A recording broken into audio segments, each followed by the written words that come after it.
Let's do some fun stuff I've never done before. That is too salacious of an intro.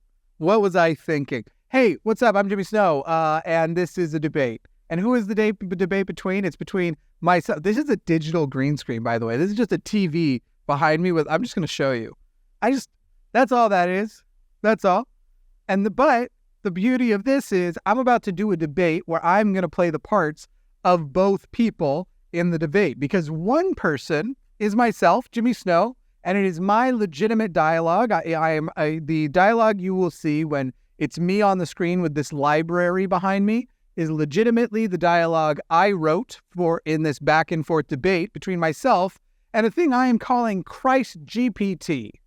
And Christ GPT, you know what? I just want to jump into it. So let's not even worry about like and subscribe and all the stupid stuff YouTubers have to do. It's free for you. It means a lot for me. It's like nothing to you. And yet it matters so much to me. Just do it. It means nothing.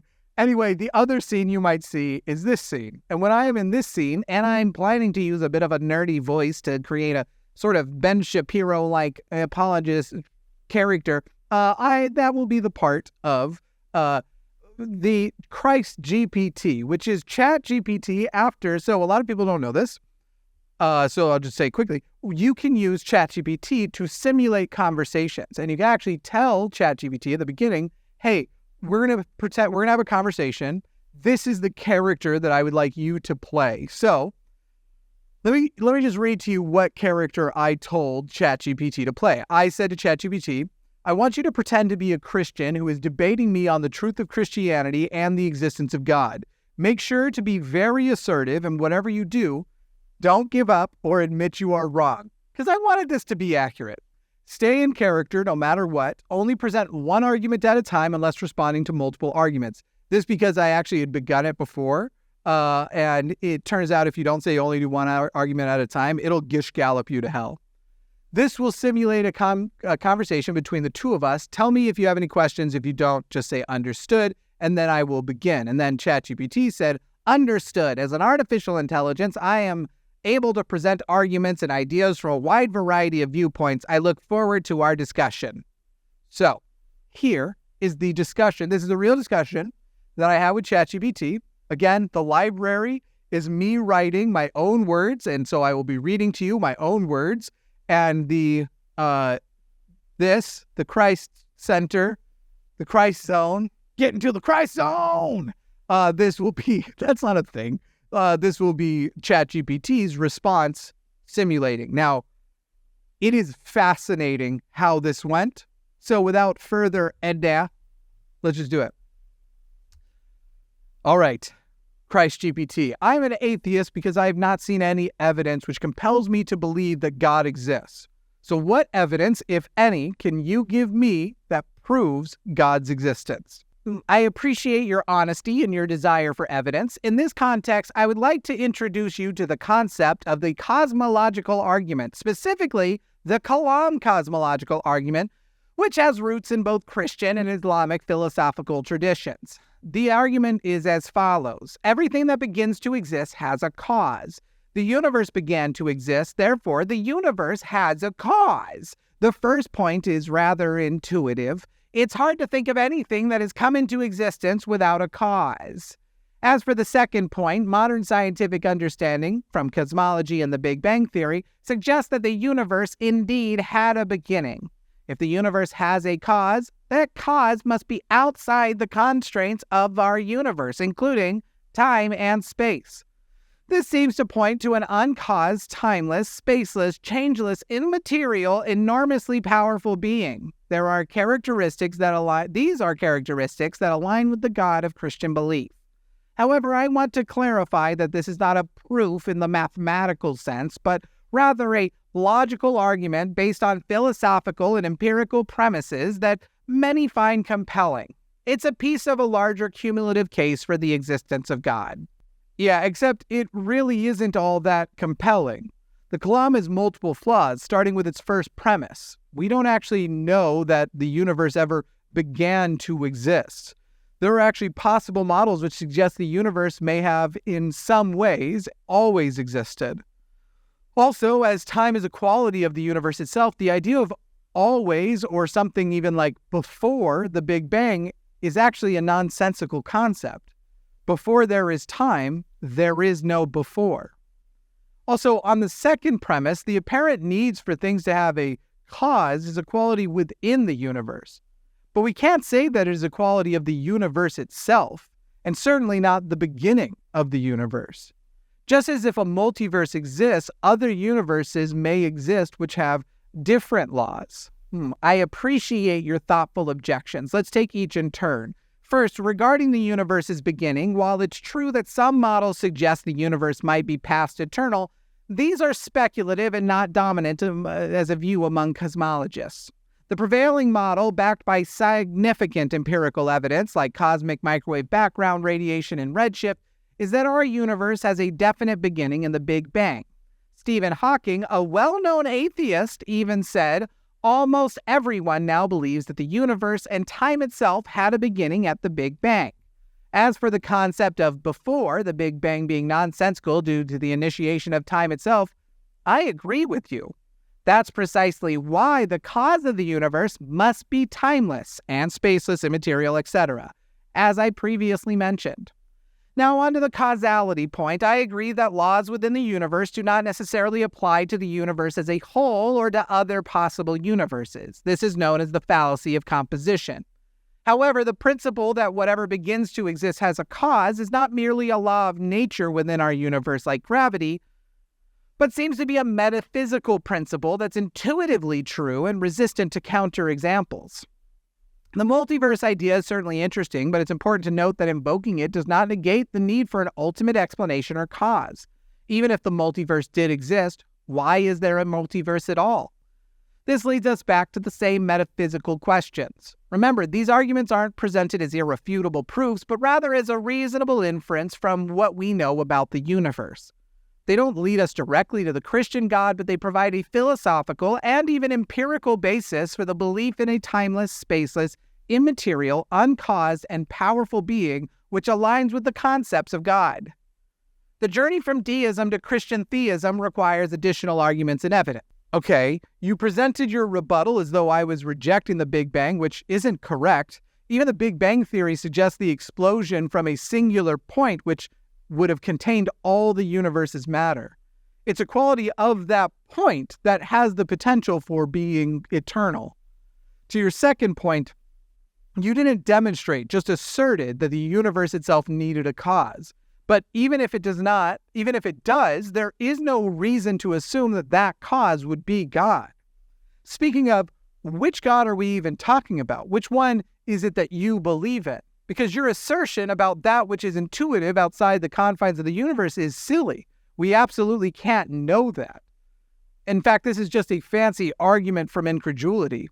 I would honestly suggest that you try a different argument or defend the existence of the specific God that you believe in. Thank you for clarifying your stance on the Big Bang. Indeed, the singularity from which the Big Bang exploded is considered the start of our known universe. However, the idea that the singularity itself could be eternal faces significant scientific and philosophical challenges. From a scientific perspective, the second law of thermodynamics, if extrapolated into an eternal past, would imply a universe already in a state of heat death. Philosophically, the idea of infinite past leads to paradoxes and logical problems. Regarding the causality of the universe, it's not an assertion, but a conclusion from the two premises of the Kalam cosmological argument.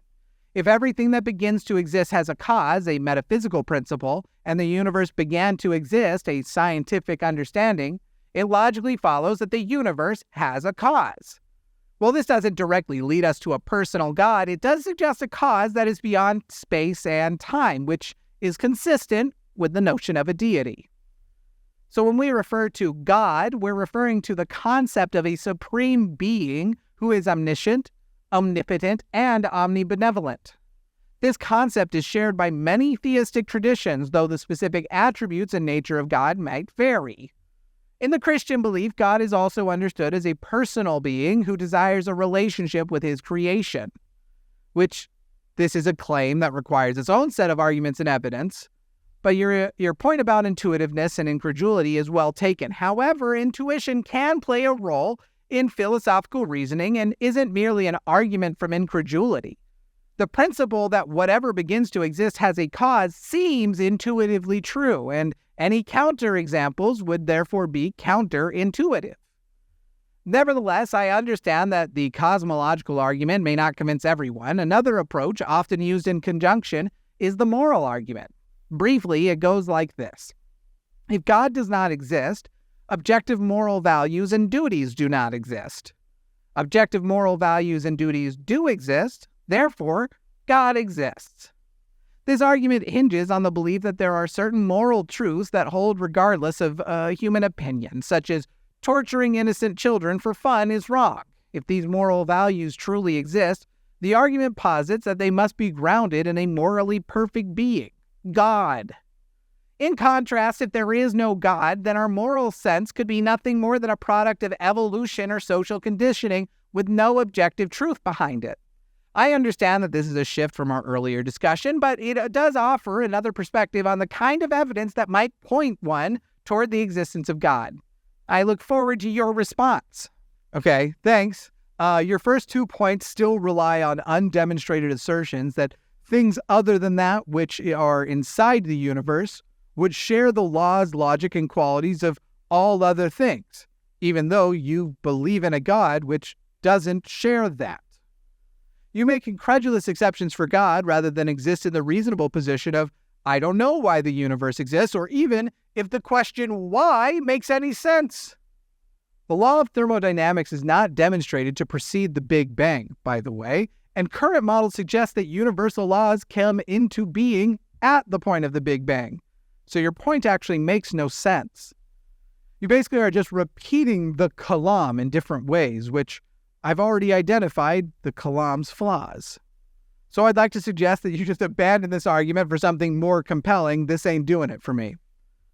The moral argument is actually more flawed than the Kalam, by the way, as it hinges on a completely unproven first and second premise. So let's just start with the second premise. Prove to me that objective moral values and duties do exist. Indeed, the moral argument's effectiveness hinges on the acceptance of the existence of objective moral values and duties, which that's the second premise. So let's explore that. To clarify, when we talk about objective moral values and duties, we're referring to moral truths that hold regardless of whether anyone believes in them or not. For example, if torturing children for fun is wrong, then it's wrong even if a culture arises that believes it's right. The same applies to values like kindness, honesty, and justice. They are good regardless of personal or societal opinion.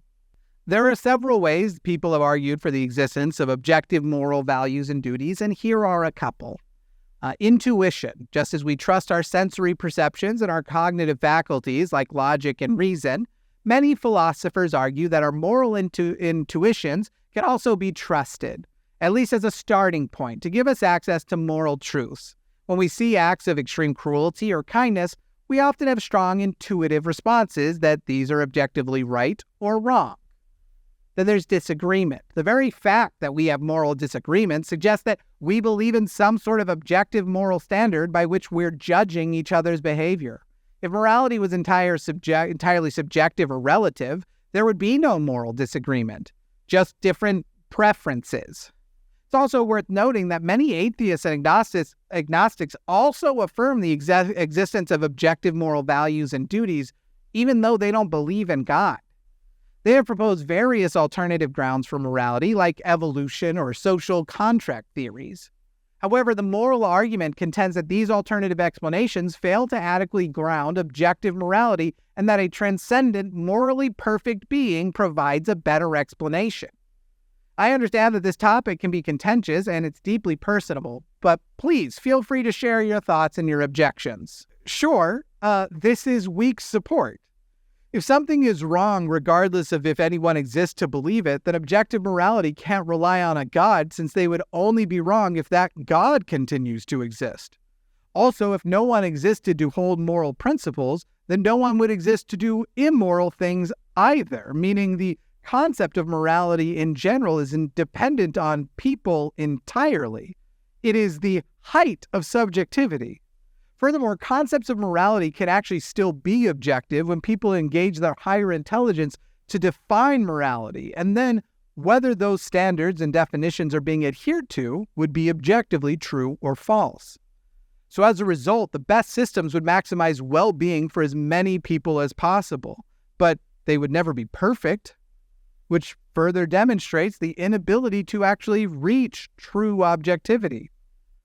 Your argument for intuition also defies your argument that things would be right or wrong even if a culture arose that believed differently. Many societies have existed with intellectual foundations resulting in popular intuition that we now look back and view as immoral.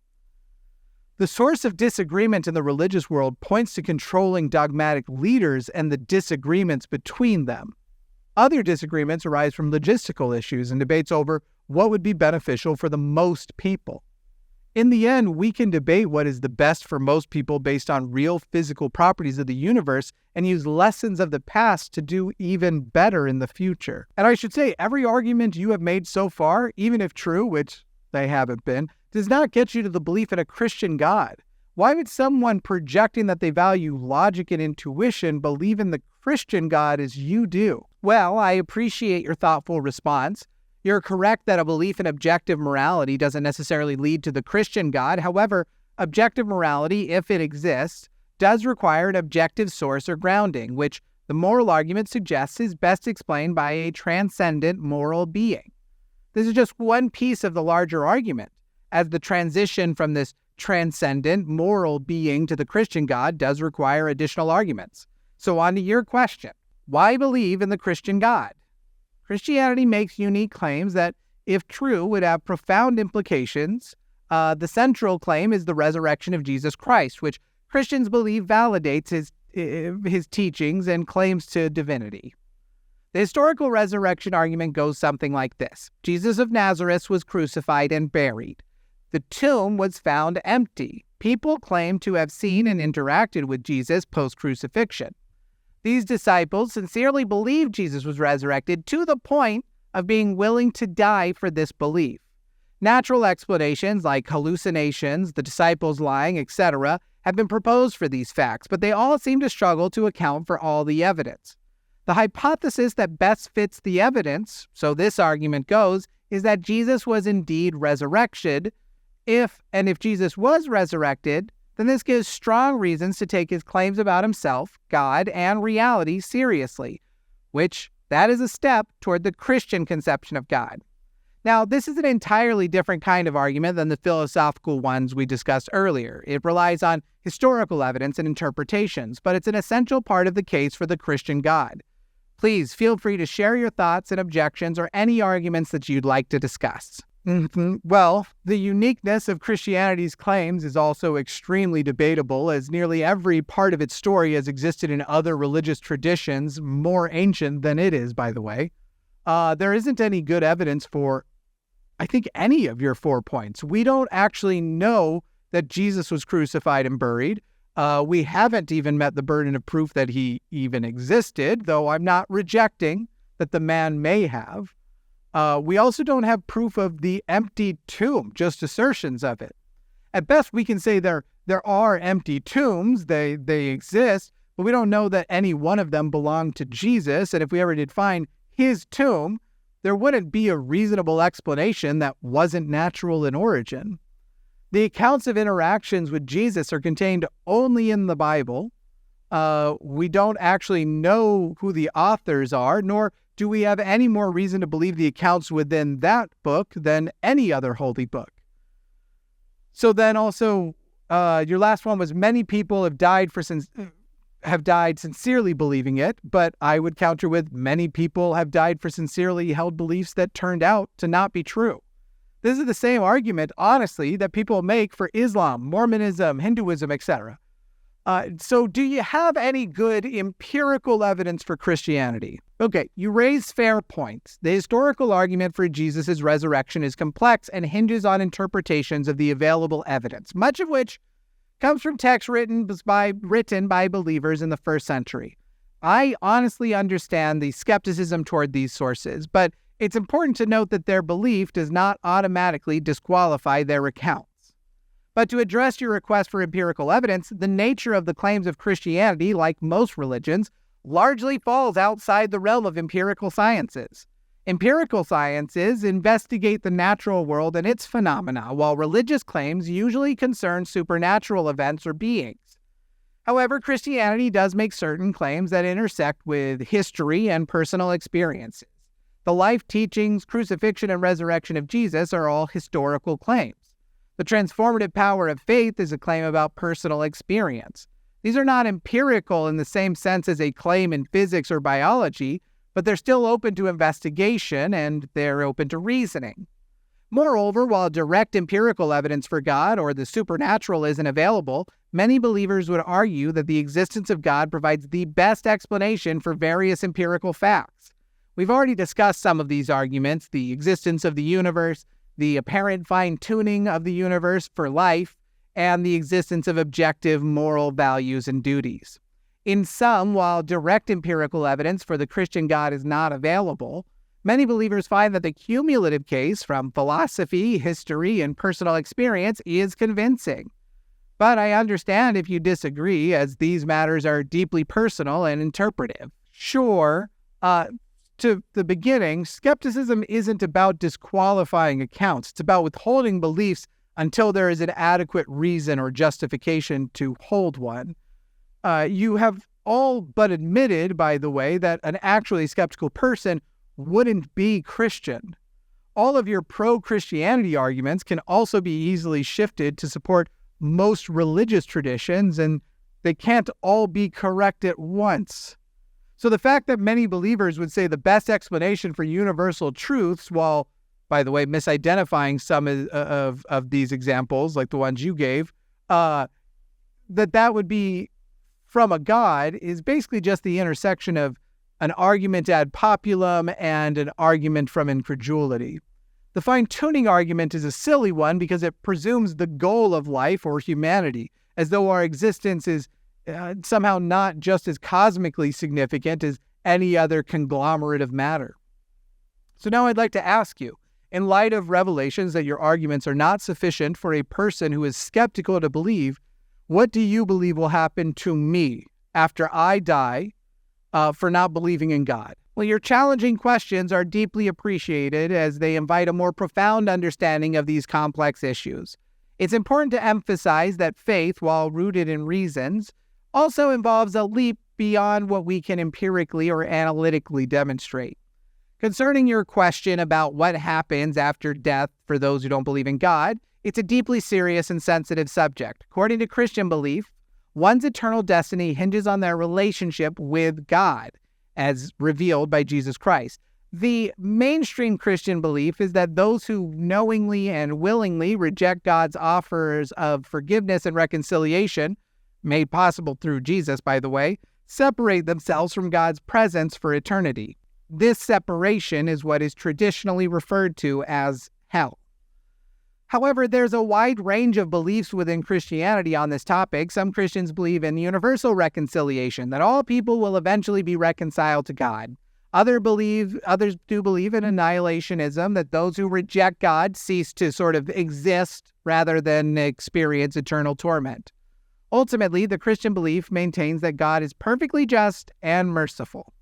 He will deal justly with all people, including those who have never heard of Jesus, those who have sincere doubts, and those who earnestly seek the truth. As a mere human, I cannot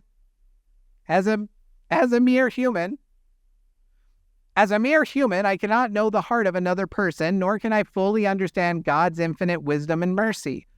Only God knows how he will judge each person. Yeah, but okay, so is there a chance that God created me with a brain that was too skeptical to believe in him, but I may still be punished by him for not believing in him? No, as a Christian, I would affirm that God is perfectly just and merciful. In the Bible, the Apostle Paul wrote in Romans 2:14 and 15 that those who do not know the law, God's commandments, have the law written on their hearts, suggesting that God has imbued each person with a moral compass and a capacity to perceive him. This is what is used for the basis of his judgment. However, your question brings up an important point. What about those who are genuinely seeking, who are open to the possibility of God, but who, for one reason or another, cannot bring themselves to a firm belief in God? This is a difficult question, and it's one that Christians have wrestled with throughout history. There are varying perspectives within Christianity. Some would say that if you are earnestly seeking and do not find, it is due to our limitations, not God's, and His mercy would take that into account. In the end, it's believed that God knows our hearts better than we do. He knows if our skepticism is a result of a genuine, honest search for the truth, and given that God is merciful and just, many believe He takes this into account when it comes to judgment. This is a mystery of faith, and while we can trust in God's justice and mercy, the specifics are ultimately known only to Him. Okay, I guess I just want you to answer my question with a simple yes or no, please. Is there a chance that God created me with a brain that was too skeptical to believe in Him, but may still punish me for not believing in Him? Well, as a Christian, I would say no, God will not unjustly punish anyone.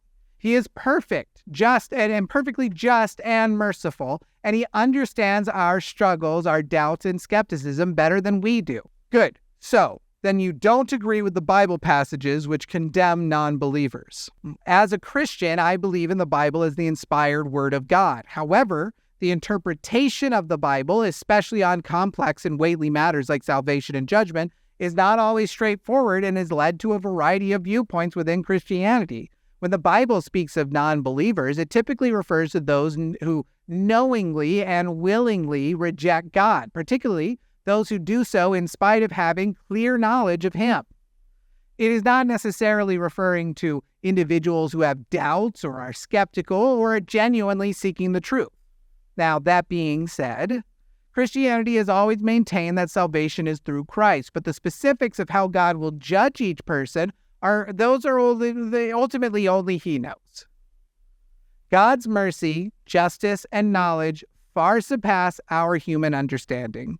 So, while I uphold what the Bible says about judgment and salvation, I also maintain that God's judgment is fair and takes into account the full context of a person's life, including their struggles, their doubts, and their sincere efforts to seek the truth. Okay, so it sounds like you're saying the Bible is imperfect and it necessitates subjective interpretation. Yes or no? No. As a Christian, I would say no. No, the Bible is not imperfect. However, our human understanding and interpretation can be limited and imperfect. That's why there are certain diverse interpretations on certain complex matters within Christianity. The core message of God's love and salvation through Christ is clear and central to all interpretations. Oh, that's not true at all. There are Christian traditions which embrace a hateful God and a hateful Christ. Love and salvation is not clear and central to all interpretations. So why would a perfect God make a book so full of vagueness that it succumbs to the imperfect interpretations of humans? And how can you say that the non-believers will not be punished when so many verses say we will be? Like Revelations 21:8. If you read it, it groups the faithless with murderers and says that they're going to burn in fire and sulfur.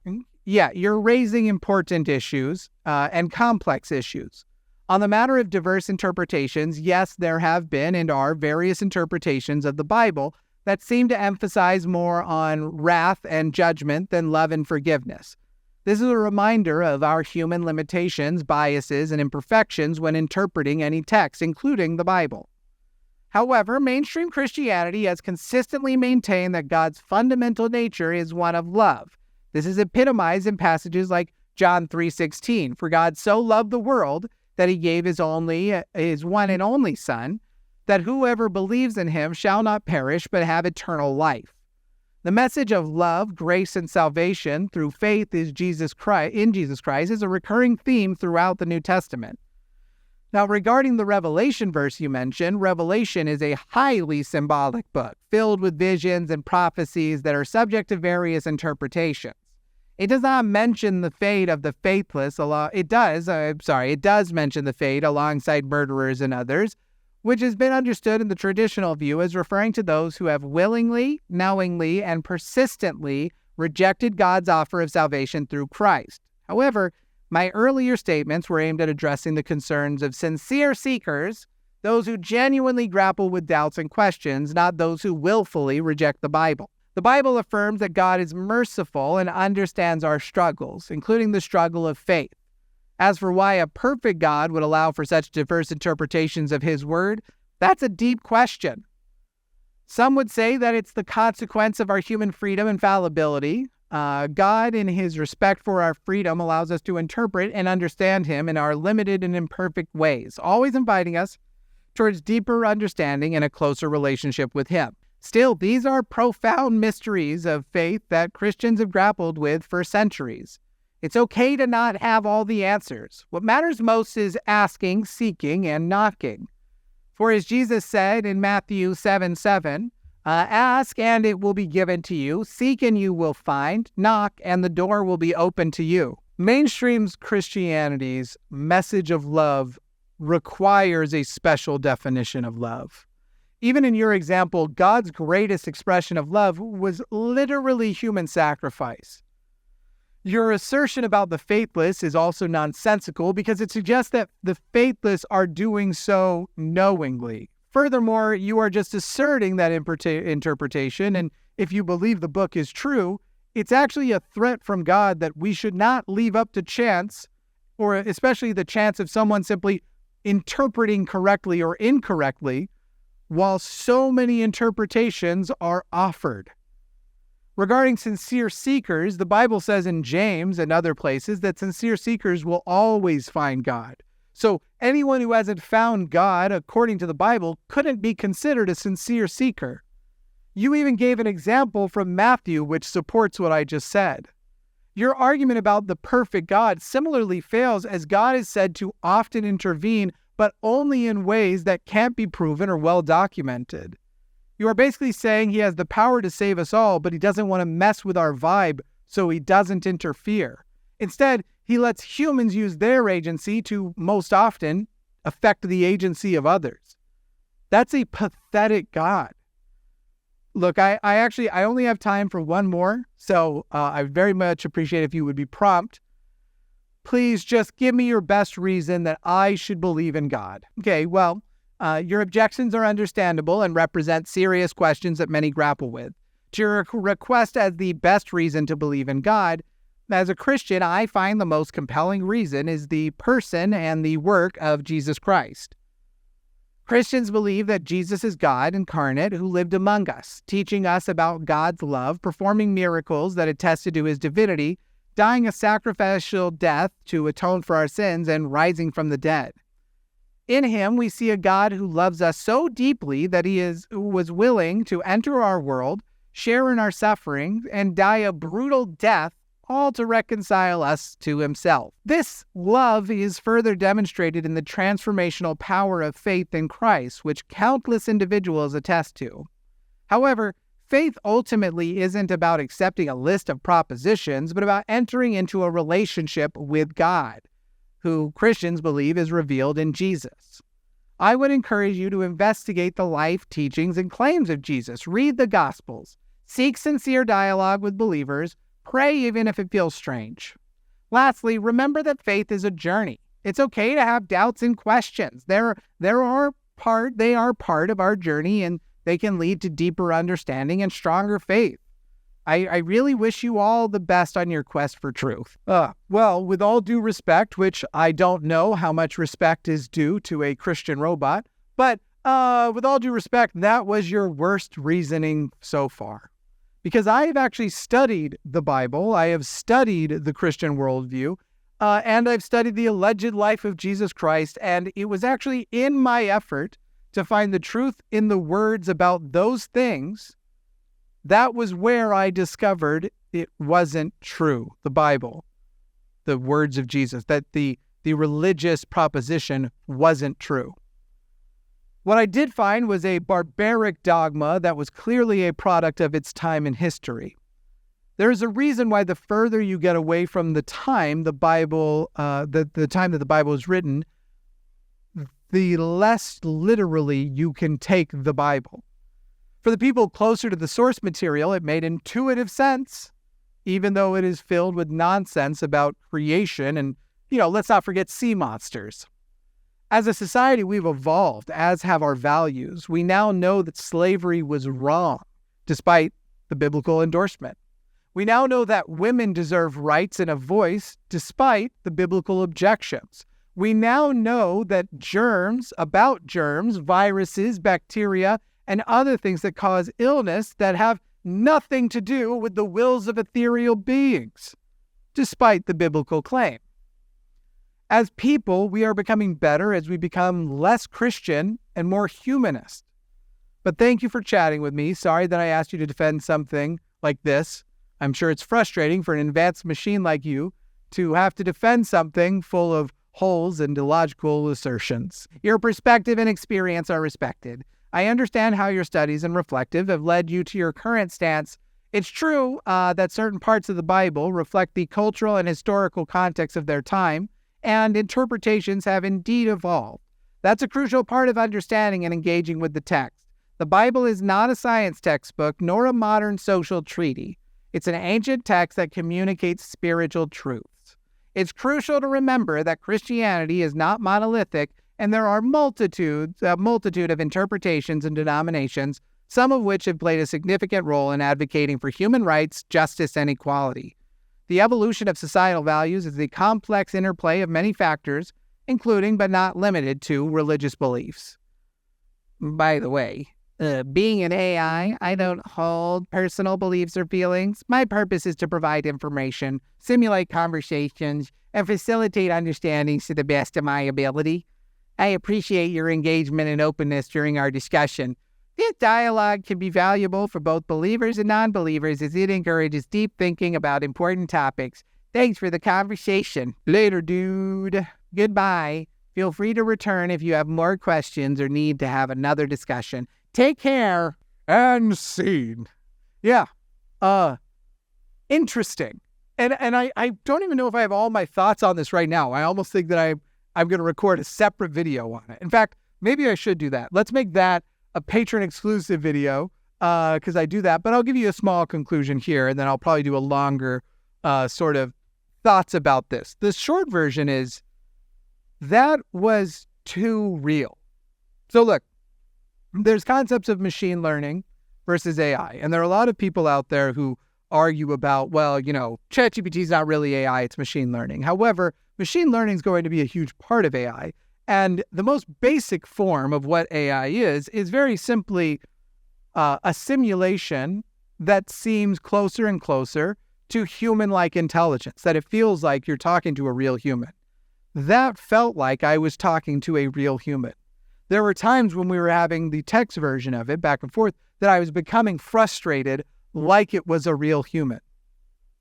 And that is, it's almost harder to convince myself that the concepts I just read didn't actually come from one human mind. Granted, it came from lots because this is a service that has been trained on like all of the internet's information, not all, but a huge amount of it. And so it is just replicating. When it sees me ask a question, it goes, what would this look like in a real conversation? What would a response look like that would fit in and seem very authentic to life? That's the process that it's considering, it as much as it's considering anything, not in the way we consider things. And holy smokes, it's good at it. And there were times I was just getting frustrated. And in fact, even in going back after it, I realized as I was reading it, like, oh man, if I had just slowed down, I would have made this point better and this point better. There were clearly times during that exchange that I was hasty in my response, as you might be able to pick up on. So I'd love to hear what your thoughts are. If you watch this debate between me and Christ GPT, right? ChatGPT trained to be a Christian. If you watch this exchange, I want to know how you feel about it, what you think of it. And I'll probably have, honestly, like, not only will I make a video exclusive for patrons, I got to tell you, I'm probably also going to make this the theme of like a patron Zoom hangout. Like, What do y'all think of AI? What is, and the future of it? Because like even I just think about how I talk a lot about that there's no job that is safe from AI. And think about how good it just did as a Christian debater. I'm not saying it won, because I've never seen a Christian debater win in the sense of actually prove Christianity is true or something. But it performed on the level of what I would associate with a lot of the sort of considered the foremost, what's the word I want for it? Competent debaters. Very William Lane Craig-esque, especially in the first half. Yeah. Wild. What a wild thing. And then last of all, I am now convinced that an illuminated green screen, in this case a TV that's large enough to put the whole thing behind me. Here, I'll zoom out so you can see how kind of funny it looks, how funny and weird it kind of looks. I'm now convinced that this is the best way to green screen, because I did all of this. This is all live green screen. And you can even see I've been adjusting my hair because I want the exact right tussles. Yes, there is. I mean, it's not perfect. There's some anti-aliasing going on and stuff.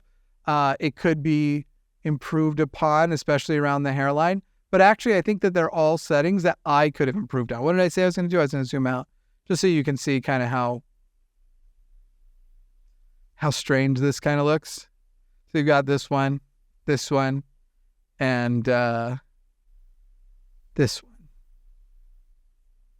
So this is what I was filming in front of the whole time. And then the software is live putting into that green these two that I can switch between. And then I have it flip the shot to have that little bit feeling of dynamic. All of this set up in pre-production so that when it comes time to edit, all I have to do is cut out the mistakes and the things in between. I won't have to do a ton, basically, is all I'm saying. And that's awesome. So cool. I am going to now conclude here and then record some just sort of static, not static, but some shots of me just sort of like nodding or reacting or whatever to cover places where I, like places that I made mistakes, like, and I need to stitch things together. The way you cover that is you switch to the shot of the other person listening. So now you know the secrets. All right, I hope you enjoyed this, because honestly, so much fun for me. I'm Jimmy Stowe. This was Dear Mr. Atheist. I don't know what anything is anymore. And the Sometime Show is coming back. I haven't decided on, I'm probably not in September now, but if I do move it, the date that I am going to move it to, it's either we hit that date or it's just not going to, I'm not even putting that as an option. The date I may move it to will be the date. Anyway, thanks for watching. Like, subscribe. It means a ton to me. And it costs you nothing. Like and subscribe. Bye.